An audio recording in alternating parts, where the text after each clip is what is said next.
In this episode of Hot Hardware's 2.5 Geeks, we're going to be getting our HDR curve on. We're going to be getting smart with displays. The beloved Amiga will be reborn. And yes, there may be a GeForce surprise in Achtung, Germany. Next.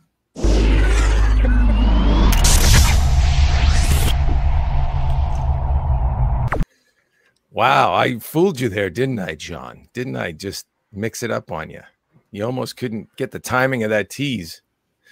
Hey, welcome back to another episode of Hot Hardware's 2.5 Geeks. And I'm feeling a little sassy, I guess you might say. It's been one of those days. You know, those days, Marco. Do you have them occasionally? Oh, I have them basically every single day lately. Yeah. Yeah.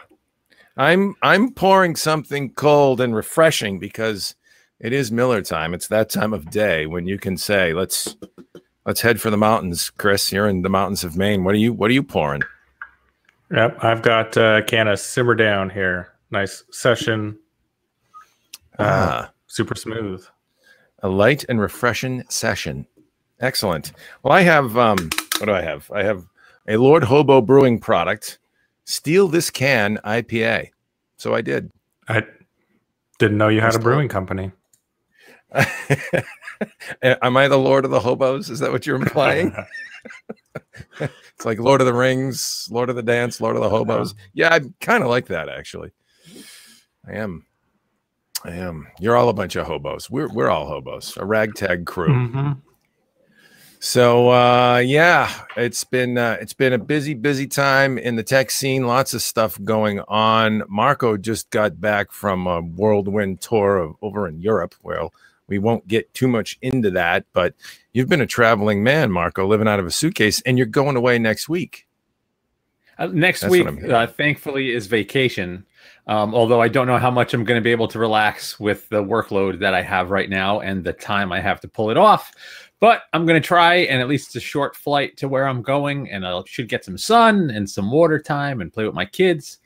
So fingers are crossed that vacation is fun. Water time with kiddos. That sounds like vacay. Excellent. Excellent. Well, we've been getting some quality time with lots of different hardware lately, and you've been spending a little bit of time of that quality time with some panels, some new monitors, gaming monitors, specifically Samsung's CHG70 FreeSync 2. It's a 32 inches of smooth HDR gaming love right there from the folks at Samsung. Also sporting AMD FreeSync 2. Marco, what'd you think of that? Looks like a pretty cool little display. So it's a beautiful display. Let me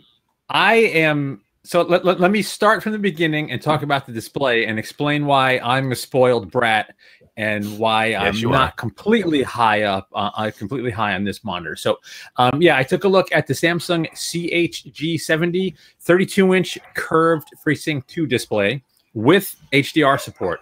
So this is actually a really cool display for a number of reasons. First, the price.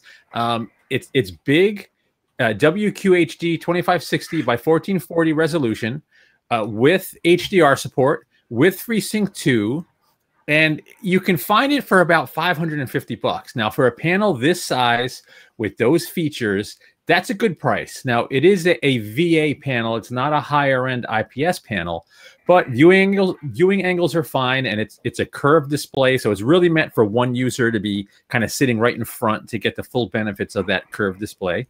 And what's really great about it, you have a fairly wide FreeSync range. So it goes from 48 to 144 hertz when FreeSync is engaged. So, 144 hertz panel with 1 millisecond response time. So snappy panel, no ghosting to speak of. If you're playing something super fast with black and white things, jetting across the screen, you can make it out if you're looking, but in real world use, you're absolutely not going to see it. Overall, really nice display. If I lived in a bubble and I wasn't exposed, so right now I'm sitting in front of a 32-inch, one of the higher end 32-inch 4K panels that came out way back in the day. The Sharp PK321, I think, is the model number. And now, if I was to look at this Samsung display on its own, right? If I was coming from, say, a 27-inch 1080p, common TN panel, this Samsung panel looks awesome compared to that. It looks absolutely fantastic. The HDR absolutely has a significant impact on what you're seeing on the display. In my opinion, the way this panel was configured, it actually resulted in more realistic colors. Lots of times you see like a lot of pop with HDR. It actually seemed more realistic, and it was nicer to my eyes watching videos in HDR, and even the few games that support it, they looked more realistic to me. Now, I had it right next to my 4K panel, and what I didn't like about it is on a panel that big, on a 32-inch panel with that resolution, the pixel density is not there. Like whites, you can sort of make out the individual pixels. It's not just a beautiful, smooth white on the screen. Text just doesn't seem as sharp. Obviously, it's not as sharp, so it's, you know, I'm just picking up on it because what I look at every day is much sharper, much more dense. Now, still a great panel, but it really is going to depend what you're coming from. If you're on a smaller 4K panel, but you want HDR and 144 hertz, there's trade-offs to be made there. It's an interesting proposition. Yeah, so let's talk about the trade-off, and I guess practically for the gamer, right? You need a lot of GPU horsepower to push anything at 4K with max image quality settings. And let's face it, if you want to game in 4K, you're going to probably want the higher image quality settings, right? So you need some serious GPU horsepower. HDR, by the way, takes a little ding on performance too. Is it practical to sort of, 4K for me is fabulous on a desktop with lots of screen real estate for work and for content creation, for content consumption. For gaming, not so much. I would think that the resolution here is adequate enough for gaming, right? But it's for you. Is there a color fidelity, performance kind of trade-off there, or I think it's I think it all boils down to the pixel density for me. And when you're looking at a 4K panel all day, especially a high-end 4K panel, and we have Francois in the chat, he has the same 4K panel I have, and he says he loves his. The few issues I have with my particular 4K panel is it uses MST, the multi-stream transport over DisplayPort. So it's really two displays sort of stitched together. And sometimes there's weirdness dragging windows across. It's only 60 hertz. So there's some bugs. Well, I wouldn't say bugs. It's just there's some quirks with it. Yeah. Now, the great thing with that Samsung panel, you don't have to deal with any weird window scaling issues. If you're playing regular HD content, it's not getting scaled up as high on this panel. If you're just a single user, say watching Netflix HDR on this thing, it looks absolutely awesome. YouTube HDR stuff looked absolutely great. And again, you don't need a ton of GPU. You need a decent GPU to push nice frame rates with this guy, but you don't need nearly as much as you would with a 4K panel. But I think it all depends where you're coming from. Like I said, if you're used to a really pixel dense display, you're going to pick out the flaws in this. And if you're a nut job with OCD like me, you're not going to be able to get past it. Like I'm a psycho that way. If I spot a flaw, my eyes go to the flaw constantly, and it just drives me insane. I can't break my brain of it. Dead pixels. The flip side is I love the higher refresh rate. Even on the desktop, I forget. I was actually reading a monitor review on another site that I'm not going to name, and they said that professionals don't want or need 144 hertz. And I wanted to smash my head into the monitor, because if you're working, even just mousing around on the desktop, or if you're really zoomed into a photo and you want to select just a few pixels, that higher refresh rate with a high DPI mouse, the smoothness is really noticeable, and it's worthwhile. But it all depends what you want to do. If you're a hardcore gamer coming from a 1080p panel, this is the Samsung display is an absolutely affordable, great, beautiful display to look at. If you're coming from a higher end 4K panel because you want the refresh rate and maybe FreeSync support, you might not be fully happy with it. So maybe go to a store and see if you can check it out. I have a 34-inch, so a little bit larger, 2 inch larger diagonal screen real estate, right? 34-inch curved Acer Predator, and I love it. It's actually adaptive refresh rate or refresh capability. In this case, NVIDIA G-Sync. And it's 3440 by 1440. Now, this panel is 2560 by 1440. 1440p for gaming. I mean, I'd honestly like a little bit more resolution on the desktop, but for gaming, 1440p, you know, a roughly 2K thereabouts, whatever, is kind of the sweet spot for frame rate, is it not? When you talk about, especially when you're talking about, you know, a high refresh rate panel. Mine goes to 100 hertz. This thing does 144 hertz. The Samsung panel you reviewed. Isn't that like? I mean, if you want to game at high refresh rates, you know, maybe NVIDIA's next generation or AMD's next generation GPU can drive 4K at you know, north of 100 frames per second. But I don't think there's a GPU in the market right now that drives 4K north of 100 frames per second with everything dialed up with HDR, right? Not with a bleeding edge title and all the details cranked up. No. Yeah. Chris, what are your thoughts here? Let's get you to chime in on the merits. Well, I think it looks nice. I really still like the 2560 by 1440p resolution for desktops at this point, unless I'm doing something like photo or video editing where I can really take advantage of those extra pixels. So I'm with you there. I think this looks like a great monitor. The price is pretty right at $550. So, you know, no real complaints there. It's got FreeSync, which is great. It'd be nice to see G-Sync on it, or alternatively have AMD ramp up their GPUs to actually, you know, drive those higher resolutions. Vega's getting there. We'll see the next gen. But there's still some ground to be made up there for the gaming side of it. Yeah. It's a interesting sort of conundrum, you know, on the adaptive refresh side of things, Marco, and then we'll move on. You know, we've got two camps. AMD FreeSync does it with less of a price premium. You know, there's pros and cons, but are we ever going to see a day where everybody plays happy together and gamers can just throw any GPU and adaptive refresh rate becomes the norm? Not anytime soon. No. Maybe with technically, you know, it's part of the DisplayPort standard. Maybe with future DisplayPorts, next gen cards, when NVIDIA doesn't have any sort of advantages to having their own proprietary hardware.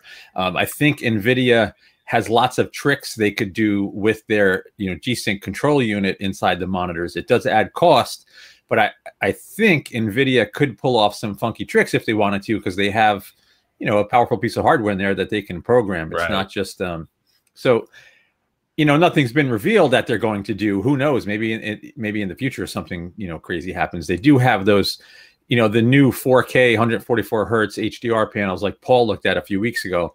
They're $2,000, but they're probably the most beautiful monitors on the market right now.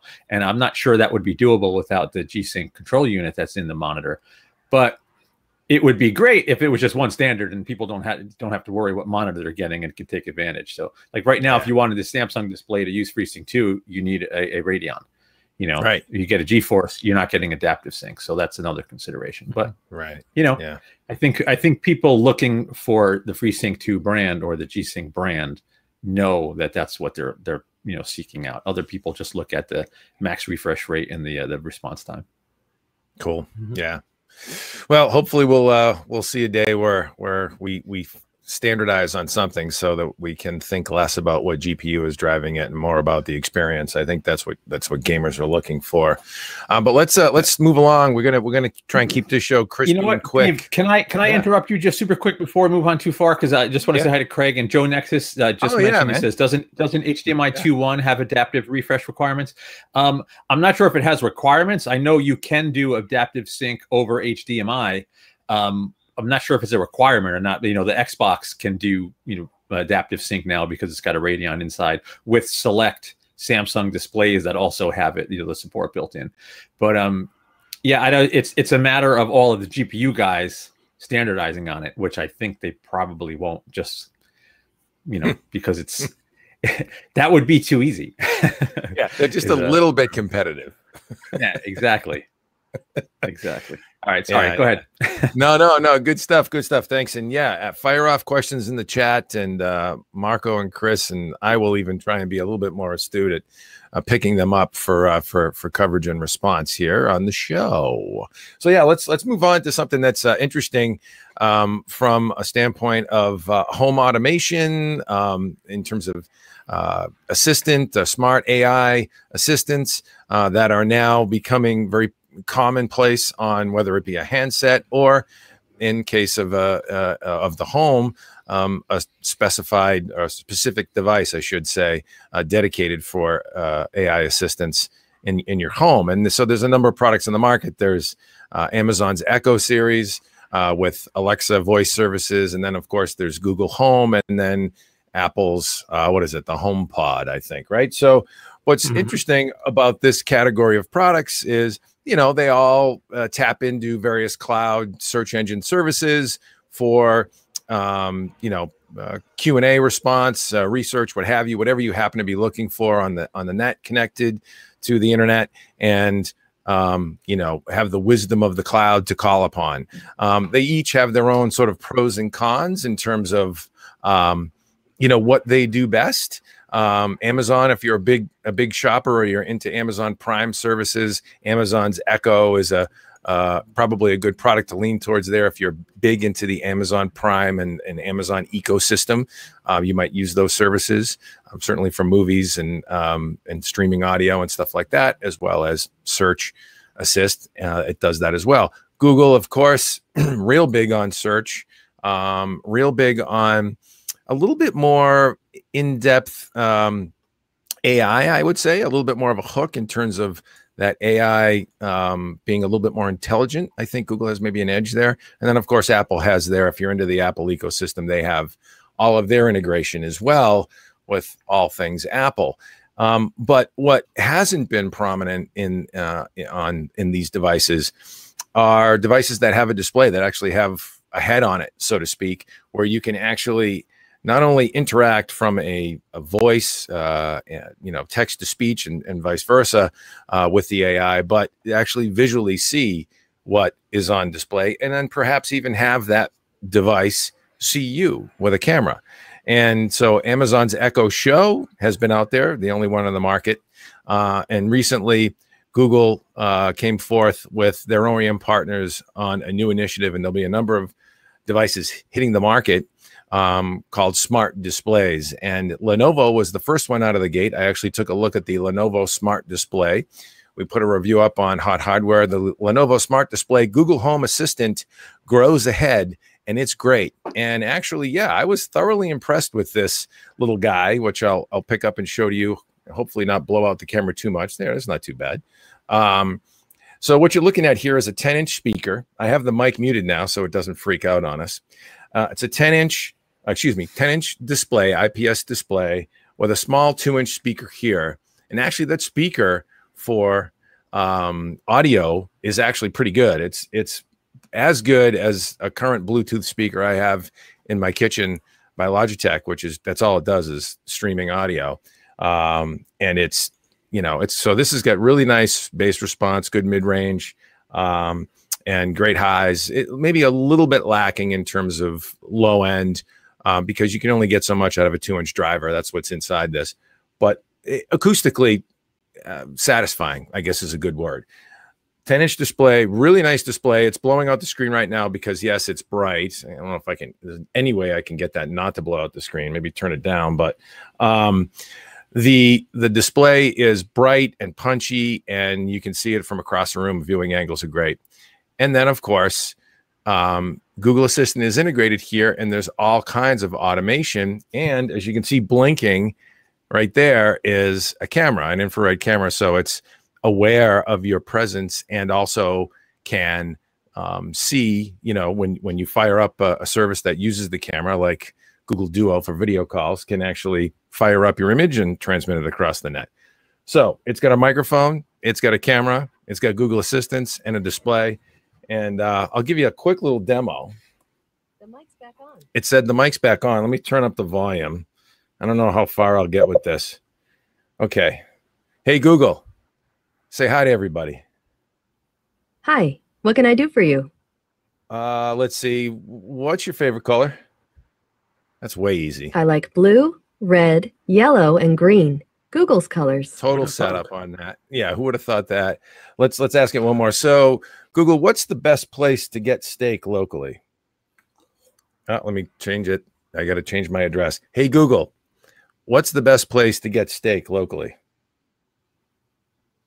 I found several steakhouses near you. The first one is Ruth's Chris Steakhouse. It's 30.95 miles away and is rated 4.3 stars. There you go. Ruth Chris. I would agree. That's a pretty good option for a steakhouse. So you get the idea. And the other thing, you know, it will do is it's integrated with various smart home services, whether it be Nest thermostats, whether it be Philips Hue lighting. Chris is laughing at me, and I don't know why. I'm not laughing. I think Marco's laughing. It was me. I was about to say, hey, Google, count pi out to 50 digits and see if it did it. Yeah. Oh, it didn't hear you because I have my headphone in. Hey, Google. Oh, okay. Gotcha. Count pi out to 50 digits. Sure. For that, you can talk to Pi Digit Agent. Does that sound good? We confused it. Wow. Sure. It's listening. All right. Getting Pi Digit Agent. Which rank for your preferred digit of pi? The 10th? The millionth? Holy crap. I'm going to stop. I don't know what we're going to get. For your preferred digit We're going to open up a vortex to another dimension. So that was actually pretty cool. I'm going to have to explore this now. I muted the mic so it doesn't continue on because, you know, you're always afraid. You know, what's the old adage? The best demo is no demo. You're always afraid something's going to go wacky with this thing. But yeah, so obviously you get lots of different, you know, search capabilities and informational capabilities. You also get smart home integration with all the things that are connected to the Google Smart ecosystem or the Google Home ecosystem, because it does work through Google Home in your phone, the app in your phone. And then Marco and I did a video chat in the video demo we did of the product for YouTube. And so we called over Google Duo. He was in an airport terminal. We had a nice phone chat, and I'm looking at him right on the display. He's looking at me on his phone. And so I think it's an interesting device. It's kind of cool, certainly for like the kitchen or living room environment, where you might use it for informational, where you might use it certainly conveniently to control your home automation, your smart home functionality. I was able to also, this is kind of a cool thing. You know, let's say you're looking at a YouTube video on your phone and you want to show it to everybody and not have them huddle around this, you know, 5 or 6 inch device that's in your hand. You can cast to it.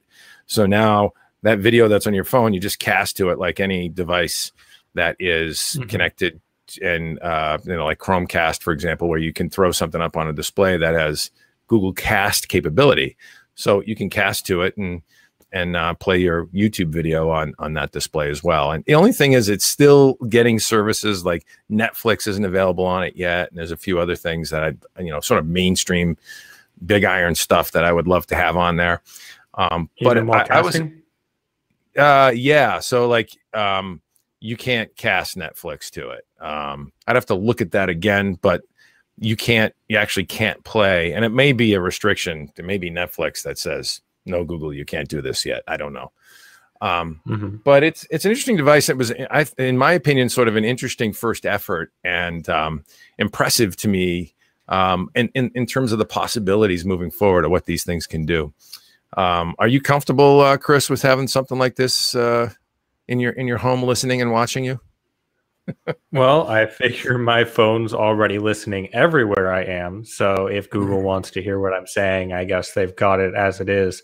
Compared to just the voice assistants, I do think this is more compelling for me because I'm not big on the voice command thing. I don't think anything will send me into road rage faster than trying to dictate to my phone while I'm driving. I just assume forget it, get where I'm going, then deal with whatever I need to, then try voice commands. So I do like the prospect of being able to touch it, do what I need to do, and move on. So I do like that more. Because this is available in 8-inch and 10-inch models, right?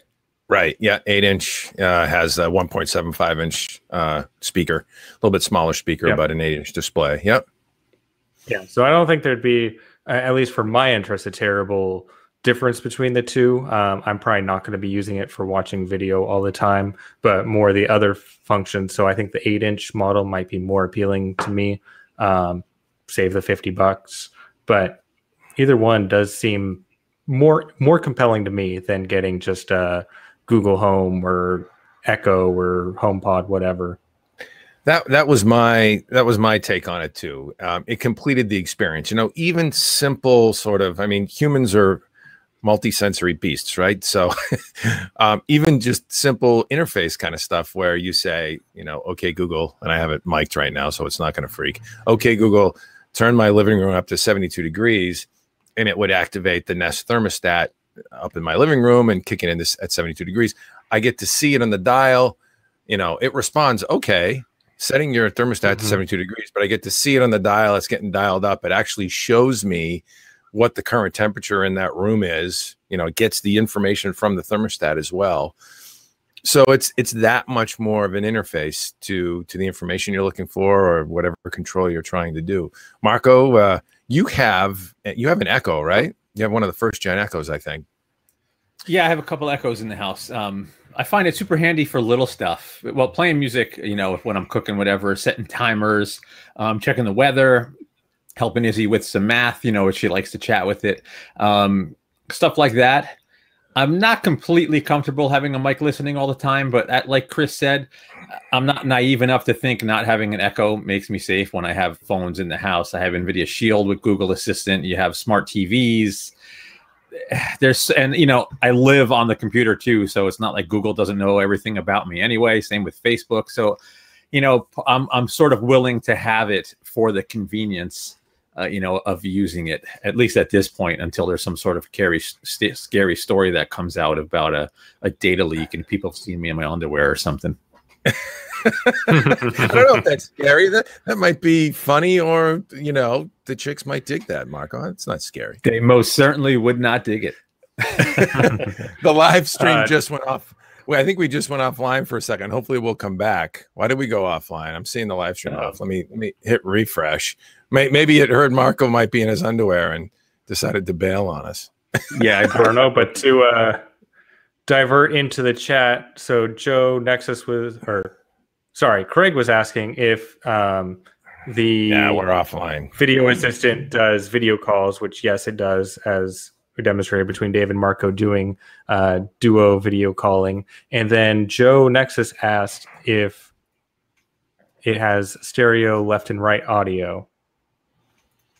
Yeah, I don't think so. I think it's mono output. It does not. Right? It's mono output. I don't think we're broadcasting right now unless this thing comes back. John, can you help us out? He says he thinks the streaming machine died. Uh-oh. Great. Do you want me to spin up OBS? Wait. Oh, there we are. We're back. Yep, we're back. Okay.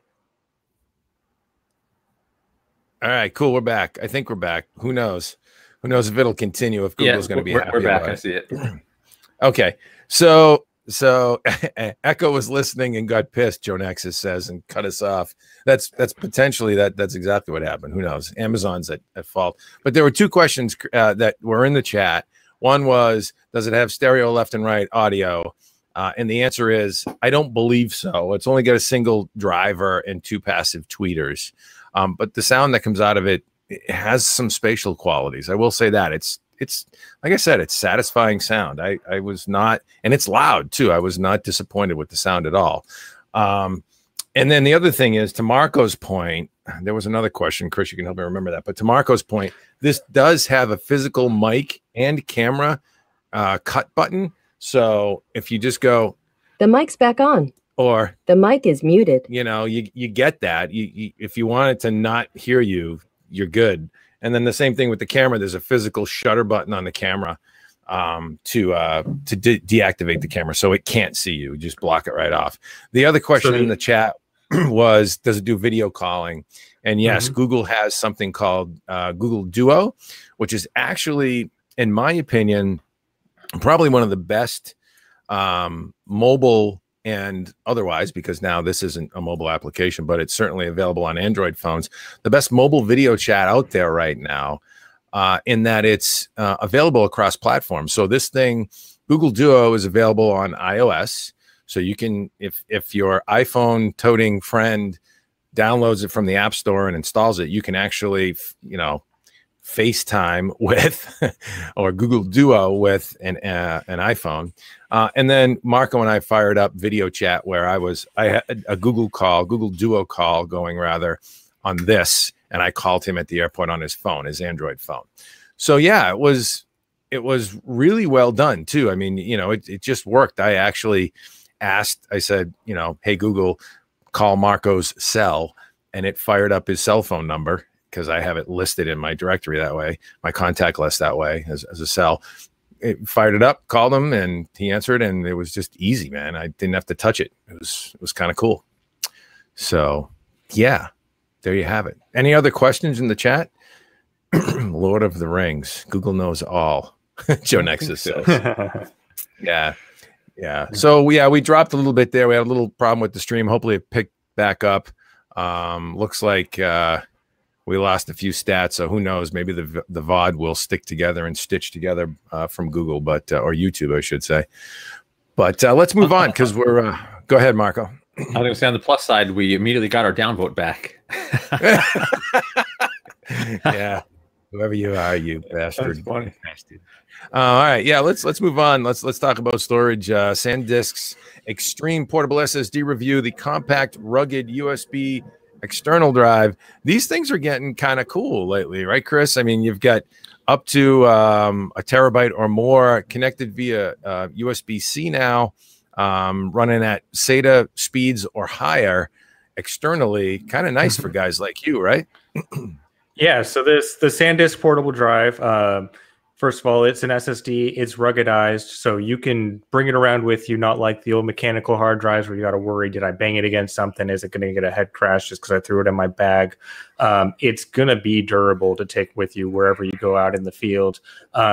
This one is available up to 2 terabyte capacity right now. So you can throw all your photos on it, all your videos that you take, no problem. It'll get you through a trip easy. The impressive part of it is the speed, because it is USB connected. It's USB-C natively.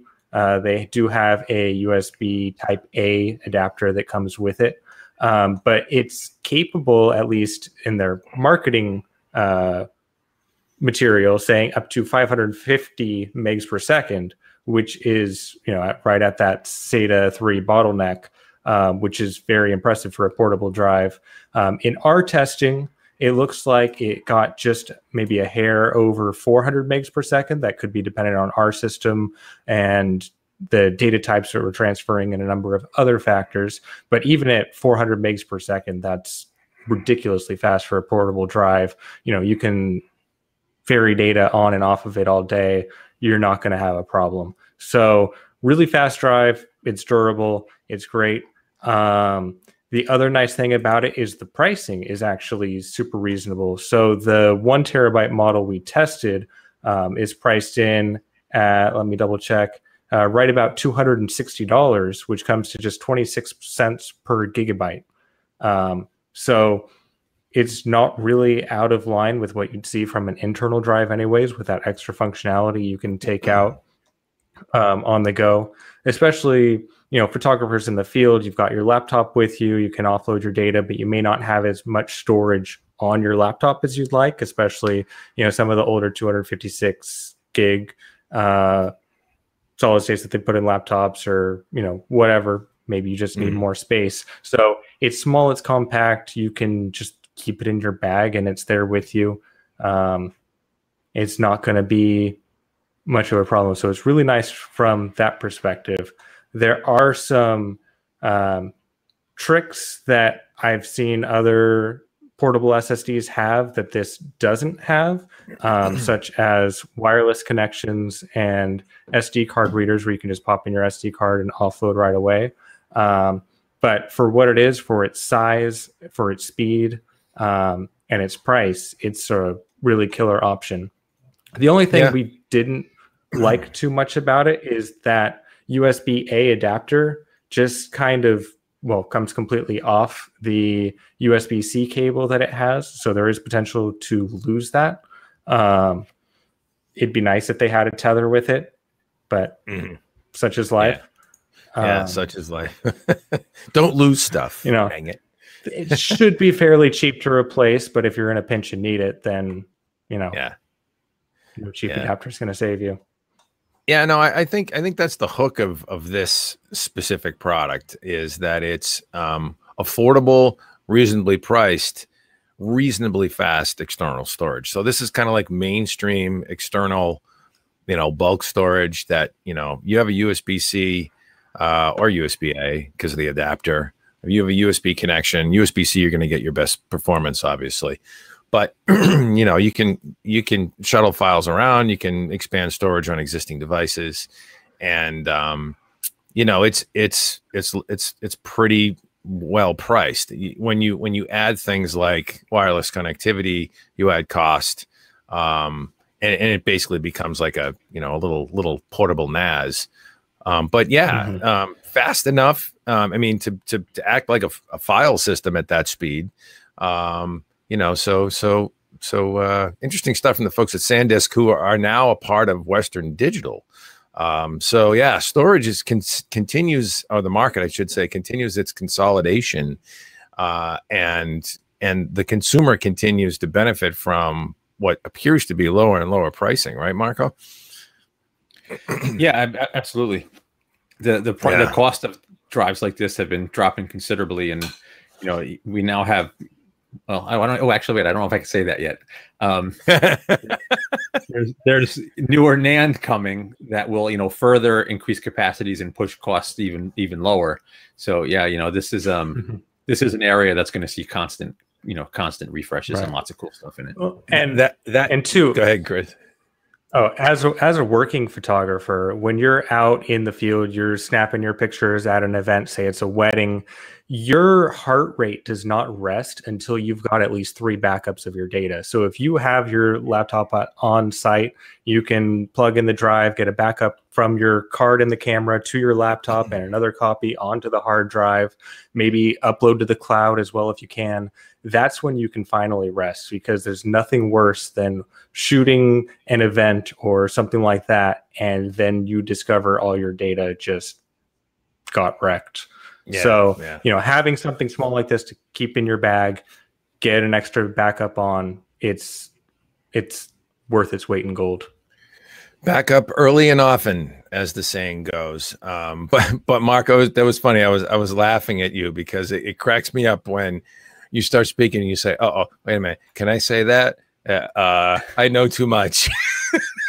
It's funny. Like I'm different companies. I'm currently working on something, and it's under embargo until next week. But in my head, I need to finish it tonight because I'm leaving for vacation. So I was like, "Oh yeah, this article's gonna be done tonight. I can talk about it." But no, I can't. So yes, we will leave it vague and say that it must have relate to storage in some capacity. But yeah, all right. Well, anyways, yeah. So that's the SanDisk Extreme Portable SSD. Come check out the review. It's cheap enough and fast enough and big enough for your needs, I guess I would say, is the bottom line there. OGOG in the chat says NVIDIA released 398.82 Wickle driver to their website, but HotHardware hasn't picked it up yet. I guess we need to cover NVIDIA driver releases more often. But okay, it's just a game. It's a game ready driver for Battle of Azeroth and Monster Hunter World.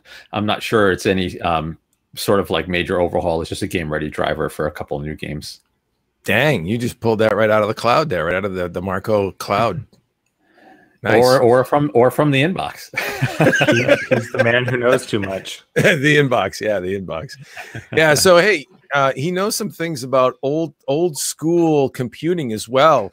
We had an article up that is actually being embraced by the community, I guess, because the community embraced the product it was about. Commodore's beloved Amiga is being revitalized with an updated retro hardware.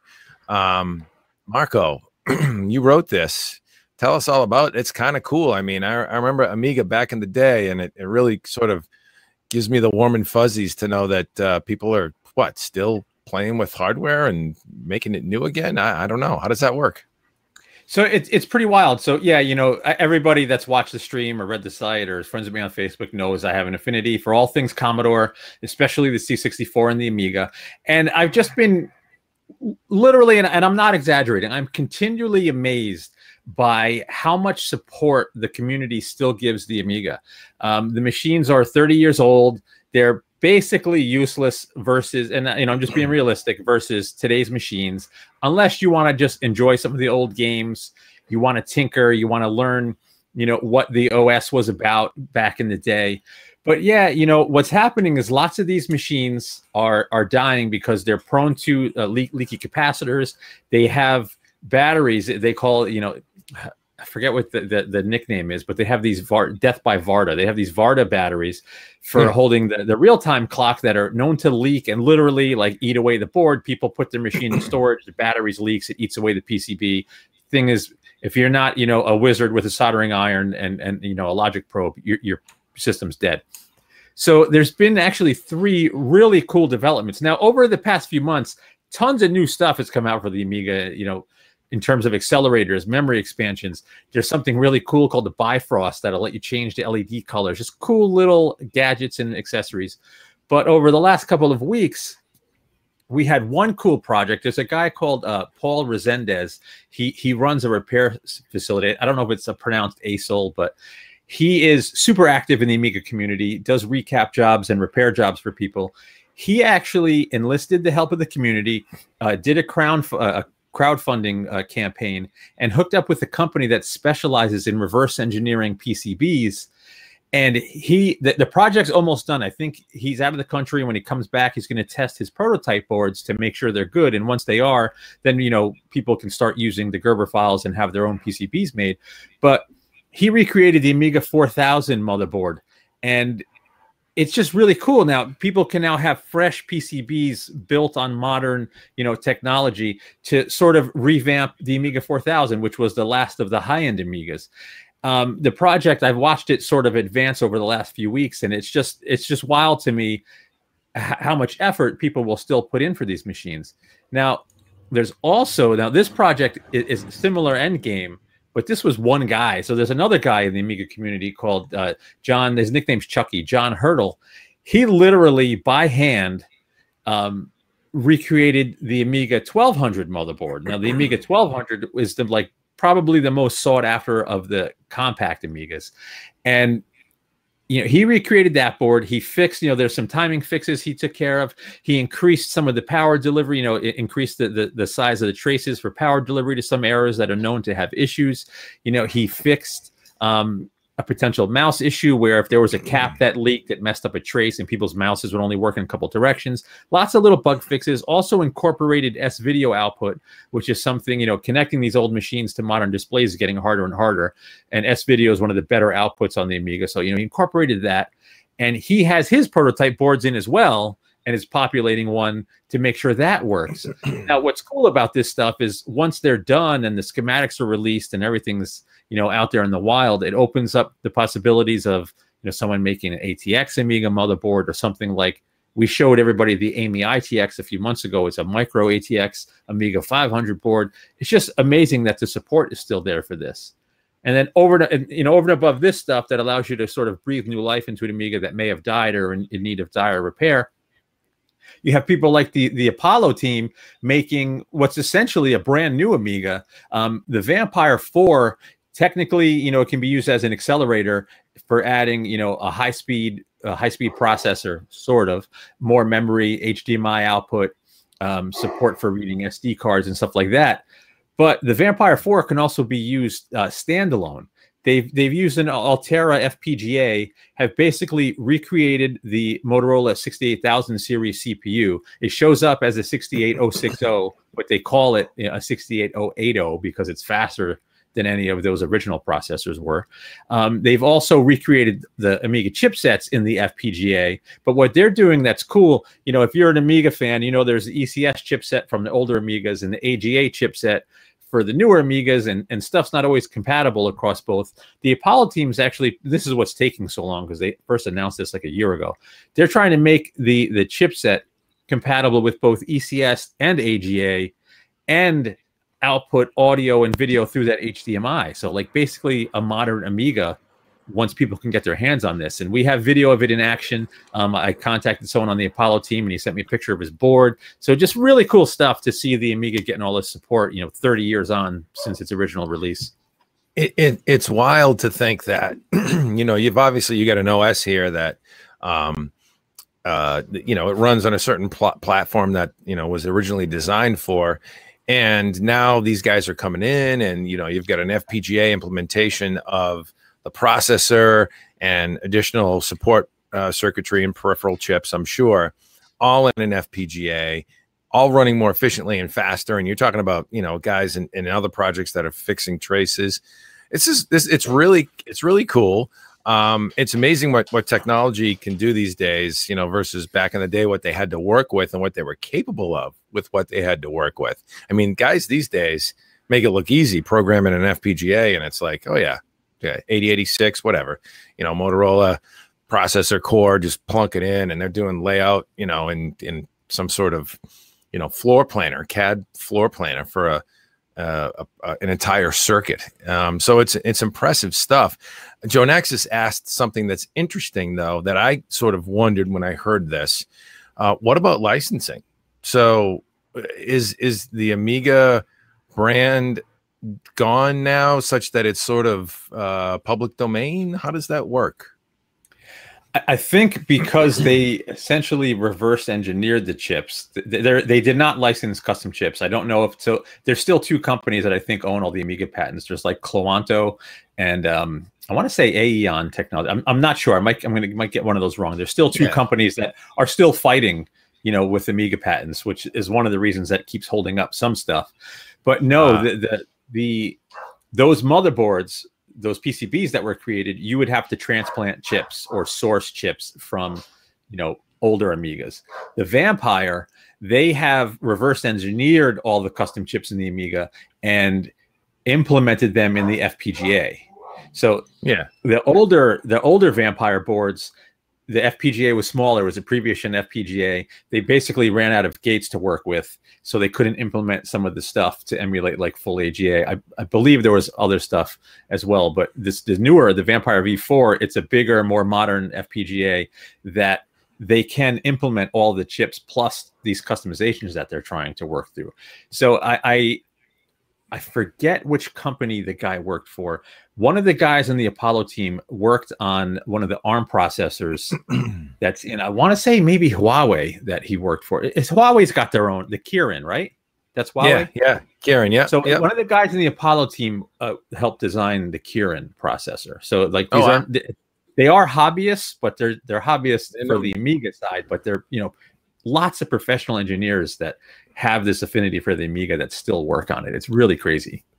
Interesting. Yeah, no, I mean, I would think the circuitry is not, copyright, trademark, protected, because you're talking about things like a Motorola processor core that can be implemented in an FPGA. That's not proprietary stuff. That's, that's freely available. You buy a core, you license a core, to develop. But yeah, you're talking about software, you're talking about trademark, you're talking about operating system. I just don't know how all that comes into play, but it's fascinating. I will say that. Yeah. Right. So the ROMs you can buy, right? You can get the ROMs cheap.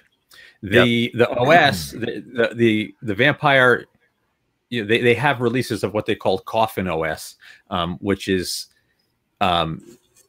I don't believe it's open source, but it's a newer OS that can run Amiga stuff. So it's not actually Amiga OS.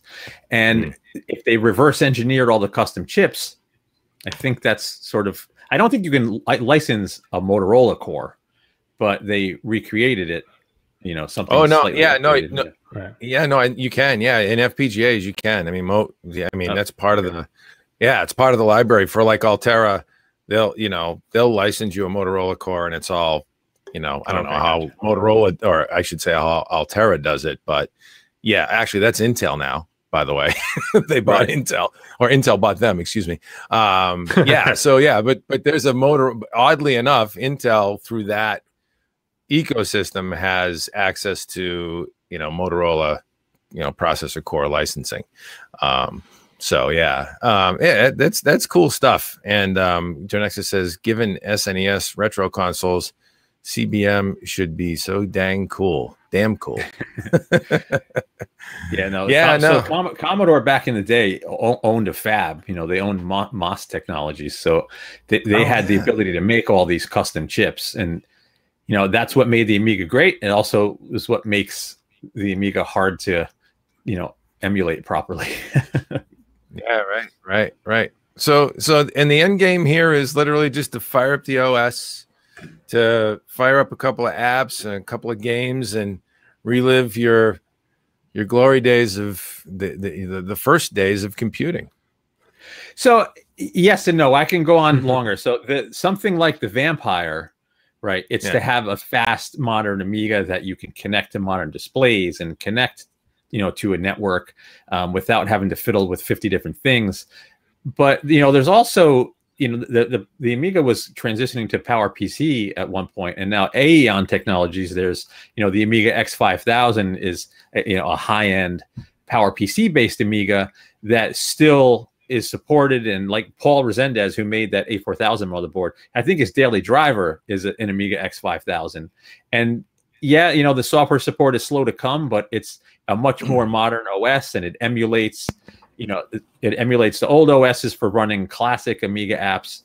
But it's so fragmented and all over the place because of the infighting and all of the trademark wars with Amiga. It'll never be anything major again. But if you're nostalgic, the Amiga community is so alive and vibrant, it will go on for much longer. There you go.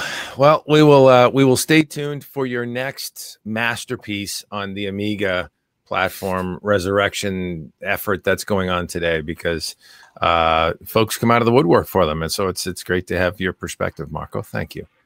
Thank you. And we were going to try and keep this short and compact, but we're running over quickly, so let's burn through the next two. And Chris, I'm going to ask you real quick about AMD B450 boards. They're out. Asus, MSI, Gigabyte, and I even saw ASRock came out with boards. What do we know about them? Anything special here for second gen Ryzen processors, right?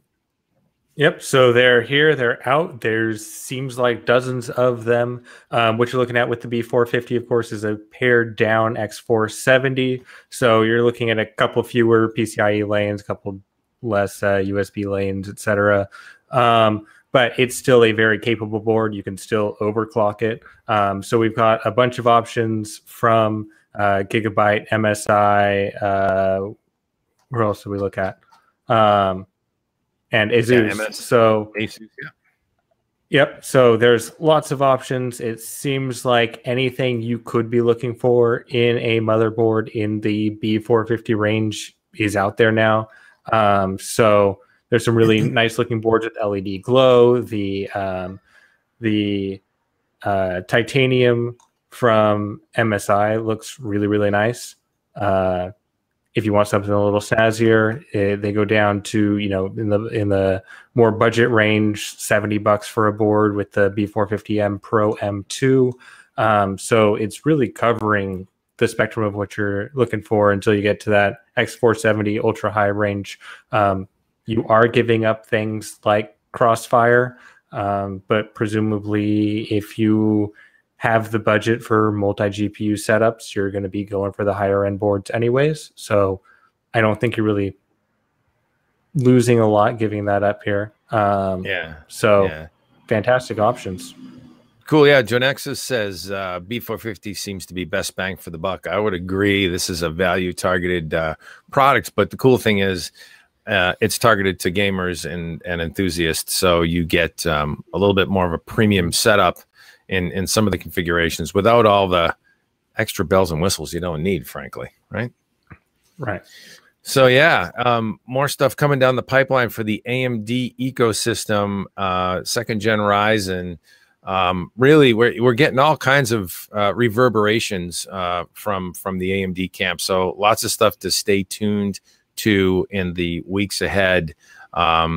We can't go into some of it right now. It's under NDA, but man, you just when you thought the PC enthusiast segment might take a little break and cool off for the summer, no, it's going full tilt. And that sort of brings us to the last little bit of a headline we have. NVIDIA announces GeForce Gaming celebration at Gamescom. GeForce Turing unveil expected. Now that's our speculation. We cannot comment either way that is fact or fiction. We don't know, actually, but I can tell you, indeed, NVIDIA is having a celebration at Gamescom. I will be there in Cologne, Germany, which is where Gamescom is being held, and I will be covering that NVIDIA celebration, GeForce Gaming celebration. They're calling it. They're going very public about this. We got something coming. We have some special surprises. I would say it's probably a fair bet that the next gen GeForce will be unveiled. There's been a lot of rumor and speculation about Turing, about what's next for GeForce with NVIDIA. People have been anticipating it for a long time, and I think that's justifiably so. But we have nothing we can confirm except that yes, this is happening. It is a GeForce event, and NVIDIA doesn't invite the press out usually unless they've got something to talk about. So that's it. They've got something to talk about, right, Marco? Is that a fair assessment? I have no idea what you're talking about, but the blog post they put up literally says expect some surprises. Get there early because it's going to be hard to get in, and they're going to live stream it. So there's something will be announced. They're not going to go through that effort to not do something cool. So we'll see. Yeah, it should be something cool, and you hit the nail on the head. Live stream, press invites, come see us at Gamescom in Germany, and so yeah, that's what I'm going to do. Why not? That's what's happening. I think it's August 20th off the top of my head. My flight is booked. It'll be the first time I set foot on German soil. I'm kind of psyched to see the world. That's one of the perks of doing what we do. My homeland. Is it really? Yeah, I'm German. Oh, excellent. Not that I've ever been there either, but you've got the Italian going there. That's fine. Yes. So Wiener Schnitzel and what else? Brats, bratwurst. Beer. I'm dying here. Yeah, you got to help me out. I'm Italian. I was just sauerkraut. I was just in Frankfurt and in Italy. In Germany and in Italy. You want to hear the most disappointing thing? Nobody can make a freaking cup of coffee.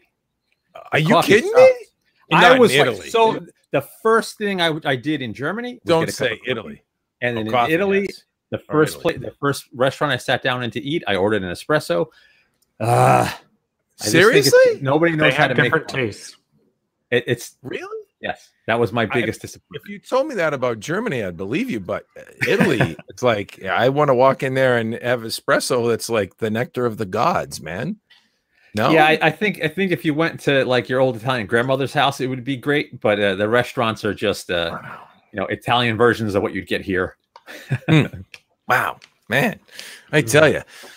Well, we'll keep the faith either way, and there's more coming down the pipeline. So stick around with us at Hot Hardware, where you'll find us on the web at hothardware.com, youtube.com/hothardware, twitter.com/hothardware, facebook.com/hothardware. We're everywhere.